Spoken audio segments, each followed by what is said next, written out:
Hi, my name is Jason Taylor and I'm with Next Stage Professional Realty. I just want to say thank you for checking out this video today.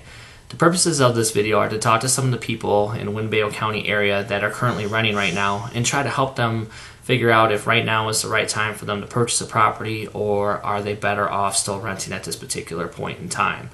We're going to address a lot of the questions that surround this particular issue, the misconceptions, and simply how do you just get started.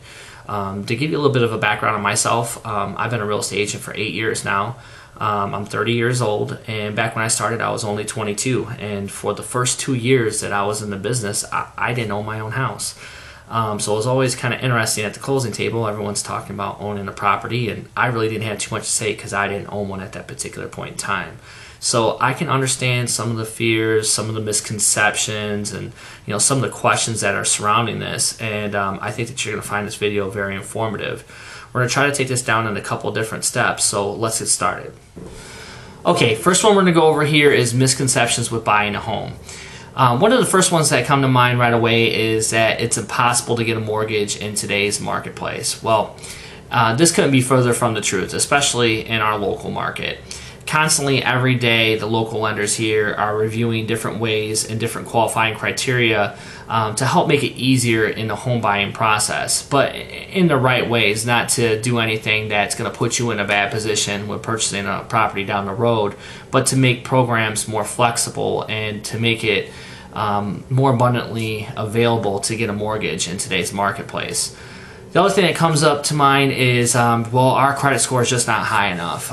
We don't have good enough credit. Usually I find in most cases people think this one's a little bit worse than what it truly really is.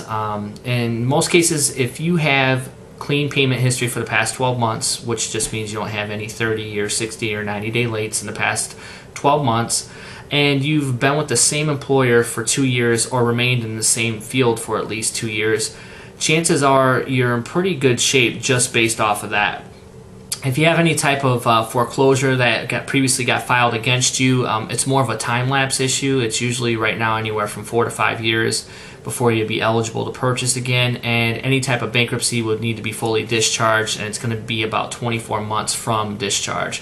Sometimes there's some give and take with that to a certain degree. In other cases, we've used co-signers to help out people who have been stuck in that particular position as well too.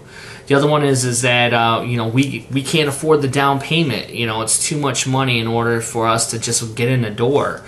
Well, true. 10-15 years ago, it was mandatory. 20% down was what was expected in order to purchase a home. Over the years, that's been cut back and reduced to right now with the current FHA mortgage program. That's going to be with a 30-year fixed rate mortgage.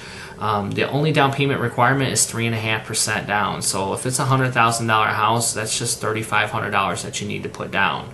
If you're going conventional with a Fannie Mae or Freddie Mac property, you could get into 5 or 10% down, but in most cases, especially in today's market, 1 out of 3 loans is going FHA. You only need 3.5% down. The other one that comes up is there's just too many things to juggle. I'm going to have the payment to the bank, then I'm also going to have a payment for my taxes, my homeowner's insurance, the other escrows.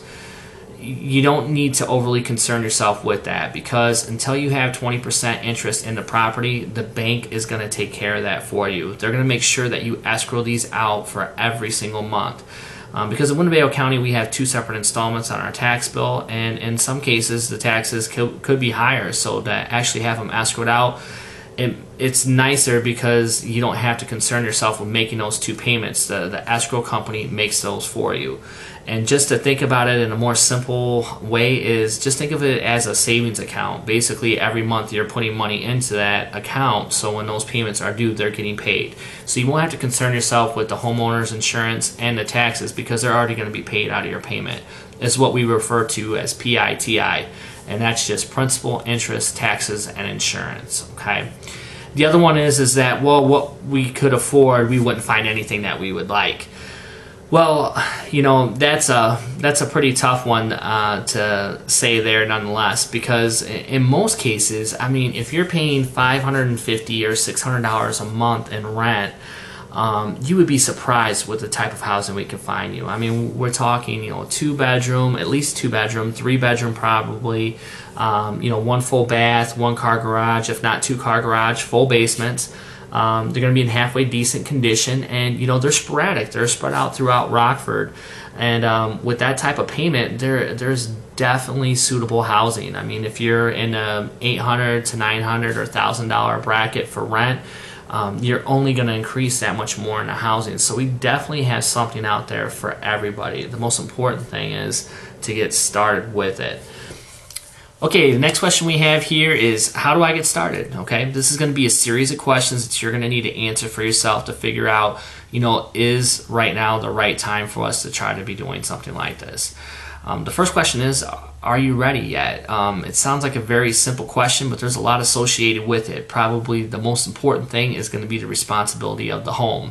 When you got to mow the grass, you're the one that's out there mowing it. When it snows outside, you got to get out there and shovel it. When it's freezing cold outside, you have all your exterior maintenance on the house that you have to take care of. Landscaping, anything on the interior was to go wrong or fail, furnace goes out or something like that. It's going to be your responsibility to take care of these problems. One way to kind of help you out in this particular situation is to get a home warranty, and a lot of times sellers are really inclined to go forward with providing these, just because all you have to do then is just pay a small deductible and they come out and fix whatever the problem is. In most cases, these deductibles are around $100 or so, and if for some reason a furnace went out and need to be replaced, you pay your $100 deductible and you get a brand new furnace put inside the home. So that's definitely a question that you're going to need to figure out. Also, are you in a particular place at your work to where you feel comfortable? Have you been there for those 2 years that we need you to be there? How do you feel that your job outlook future looks? You don't want to get yourself in a position to where, employment seems like it goes back and forth and anything can happen from one day to the next. You want to have a little bit of job security in there to feel comfortable that, my job's not going anywhere anytime soon. So that's going to be important for you as well too. Have you managed to make all your payments on time? We talked about this in the previous section, but it's really important. Every payment that you have out there, we need to make sure that it's being made on time. Like I said, no lates in the past 12 months, no payments that have been 30 or 60 or 90 days late. That's going to be important for you to make sure that you do. The next part is going to be, what are you looking for in a home? This is how you're going to get started. Can you do a 2-bedroom house with a 1 bath and 1 car garage, and that works for you? Or, do you have kids and, we have no way around it. We really need a 4-bedroom home, and I don't like the idea of sharing my bathroom with everybody, and I'd like to have 2 full bathrooms. That's going to be something for you to figure out, and that's going to help, point us in a direction as far as, location and making sure that we find the right suitable housing for you so that we can get you started with getting those properties out to you. Okay, once we've figured out exactly what you're looking for in a home, our next step is going to be get you pre-approved with a mortgage lender, okay? This is going to be important for a couple different reasons. The first one, the most important reason, is it's going to let us know exactly what you can afford to purchase for a home. We want to make sure that we're only sending you properties that you can afford and that are in your specific price range of what you're trying to stay in between. The other thing, it's going to let us know exactly what program is going to be more suitable for you. In some cases, FHA works out the best for some people. In other cases, it's conventional financing with going Fannie Mae or Freddie Mac or something of that nature. So we're going to need to get you pre-approved, but don't get too worried about this step. I think it's one that gets overcomplicated. In most cases, the lenders that I work with, they don't need you to come in and formally sit down to do this pre-approval. If that's something that you want, it's definitely available. But in most cases, they can just talk to you over the phone for about 10 or 15 minutes and ask you, where do you work? How long have you been there? Ask you, what you're aware of with your credit history, and also ask you what your social security number is as well too.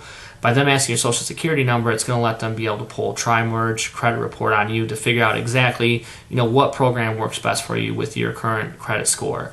And for this particular step, I request that you actually get in contact with me. That way I can get you set up with the correct lender that's going to be most suitable to you. Okay, now that you know some of the beginning steps with getting started, it's going to be important for you to get in contact with me at this point. Below here, you're going to see my cell phone number and also my email. These are the 2 best ways to get in contact with me. This is at the point in time when I'd like to spend a little bit more time with you and address some of the concerns and some of the questions that you might have.